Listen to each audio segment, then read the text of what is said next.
En el Olimpo no todo era calma. Bajo los salones de nubes y mármol se acumulaban silencios incómodos, miradas esquivas y conversaciones que se desvanecían con el retumbar del trueno. Zeus gobernaba con un gesto y un rayo, pero la autoridad, cuando se vuelve costumbre, también despierta recelos. Y entre esos recelos empezaba a tejerse una conspiración contra el rey de los dioses. Hera, cansada de agravios y promesas incumplidas, veía en el trono de su esposo no un símbolo de orden, sino un reflejo de caos. Atenea, la mente estratégica, observaba decisiones caprichosas que no siempre honraban la justicia. Y Poseidón, señor de las aguas profundas, sentía que el reparto del mundo lo había dejado mirando desde la orilla, un poder que debía haber compartido. ¿Puede un reino divino sostenerse cuando el respeto se transforma en recelo? Yo soy el guardián. Custodio los relatos que sobrevivieron al agua, al fuego y al olvido. Abramos hoy una nueva entrada del Archivo Atlante, una historia escrita no con tinta, sino con tiempo, ceniza y memoria ancestral. Lo que vas a escuchar quizás sea solo un eco o una advertencia olvidada. Nada comenzó con un grito. Todo empezó con una pausa, con la respiración contenida de quienes se sienten tratados como piezas en el tablero de otro. Hera midió palabras. Atenea midió consecuencias. Poseidón midió fuerzas. Los tres llegaron a la misma orilla. Si el rey del cielo no escuchaba, habría que hacer que escuchara. No se trataba de destronar por orgullo, sino de limitar un poder que ya no admitía réplica.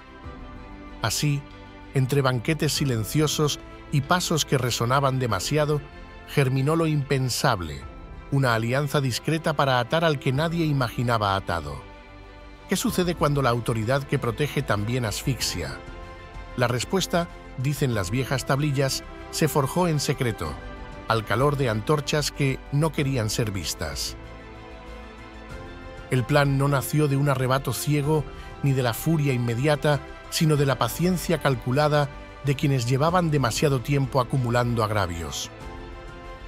Hera fue la primera en dar el paso. Como esposa de Zeus, había soportado durante siglos sus engaños, sus romances con mortales y diosas y, sobre todo, la arrogancia con que gobernaba, como si todo lo creado fuera un simple tablero en el que mover piezas a su antojo. Ella no quería ver destruido el Olimpo, pero ansiaba un orden más justo, donde el rey aprendiera que incluso él debía responder por sus actos. Atenea, surgida de su cabeza, era distinta. No la movía el rencor, sino la razón.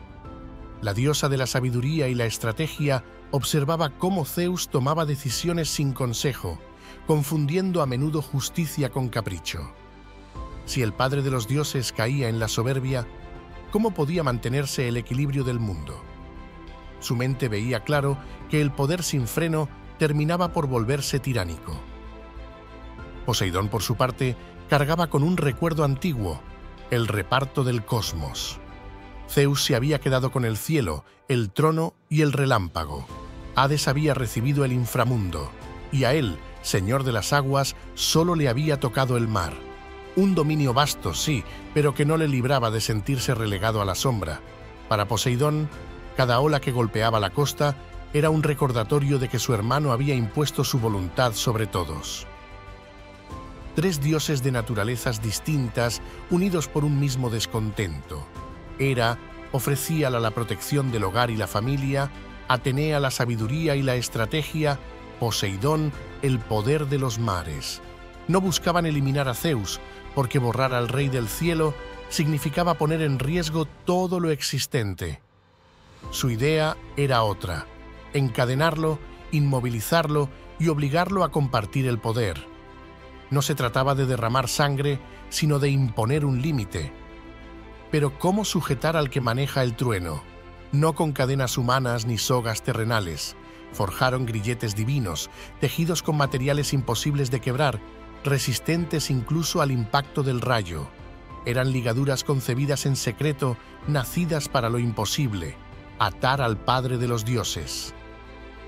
El plan consistía en actuar en el momento más vulnerable, cuando Zeus descansara, confiado en su autoridad.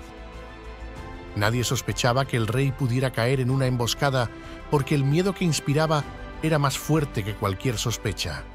Y precisamente esa confianza sería su debilidad. Hera, Atenea y Poseidón sellaron su pacto en silencio, conscientes de que un error significaba la ruina de los tres. Desde entonces, el aire del Olimpo cambió. Donde antes había incienso, luz y música, flotaba ahora un aroma denso, casi metálico, como si las nubes mismas ocultaran un secreto. La conspiración había nacido, y con ella la certeza de que ningún trono es intocable. El día elegido llegó envuelto en una calma engañosa. Zeus descansaba, confiado en su grandeza, sin imaginar que las sombras más peligrosas no venían de titanes derrotados ni de monstruos ancestrales, sino de los suyos. Hera dio la señal. Sus manos, que tantas veces habían sostenido coronas y cetros, sujetaron las cadenas divinas. Atenea, calculadora, dirigió cada movimiento con precisión, como si aquella escena fuera una táctica de guerra. Y Poseidón, con la fuerza del mar encrespado, cerró el círculo. Entre los tres ataron al Rey del Cielo, privándolo de la libertad que él había creído eterna. La imagen era inconcebible. El dios de los rayos, señor del trueno, reducido a un silencio impuesto. Ningún rayo escapaba de sus manos, ningún rugido estremecía los cielos. El Olimpo entero contuvo el aliento, pues lo imposible se había hecho realidad. Hera respiraba el sabor de una justicia largamente esperada. Atenea observaba con la serenidad de quien ejecuta un plan bien trazado, y Poseidón sentía que, por primera vez, el mar se alzaba a la altura del cielo. No buscaban su destrucción, sino un nuevo orden. Imaginaban un gobierno compartido, donde las decisiones se tomaran en consejo y no bajo el gesto unilateral del rayo. Pero lo que para ellos era equilibrio, para Zeus era humillación. Las cadenas no solo ataban su cuerpo, sino también su orgullo, y en los murmullos de los dioses menores resonaba una verdad incómoda. Quien encadena al rey debe estar listo para soportar su furia al liberarse. No todos los dioses se dejaron arrastrar por la conjura. En las profundidades del mar, la Nereida Tetis había escuchado rumores de lo que se preparaba. Ella, que conocía los caprichos del destino, no quiso permanecer impasible. Buscó ayuda en un aliado inesperado, Briareo, uno de los hecatónquiros, aquellas criaturas de 100 manos y 50 cabezas que en otro tiempo habían combatido junto a Zeus contra los titanes. Era imposible engañarle, imposible someterlo con cadenas. Su sola presencia recordaba la fuerza primordial de la tierra y del mar, un poder que ninguna ligadura podía contener. Cuando llegaron al Olimpo, encontraron al Rey del Cielo reducido a una visión que parecía impensable. Zeus, que había derribado a Crono y vencido a Tifón, estaba atado y callado, prisionero de quienes deberían haber sido sus guardianes. La escena era tan absurda como temible. ¿Qué mundo podía sostenerse si el rey de los dioses era tratado como un cautivo? Tetis suplicó y Briareo actuó. Con sus innumerables manos rompió las cadenas divinas como si fueran hilos de humo. En un instante, el silencio del trueno dio paso al resplandor de la libertad. El Olimpo tembló, no por el estrépito de un rayo, sino por la certeza de que la traición ya no podía ocultarse. Hera, Atenea y Poseidón contemplaron lo inevitable. Su plan, tan cuidadosamente tejido, se había desmoronado. El dios al que habían intentado reducir se erguía de nuevo, con la cólera brillando en sus ojos.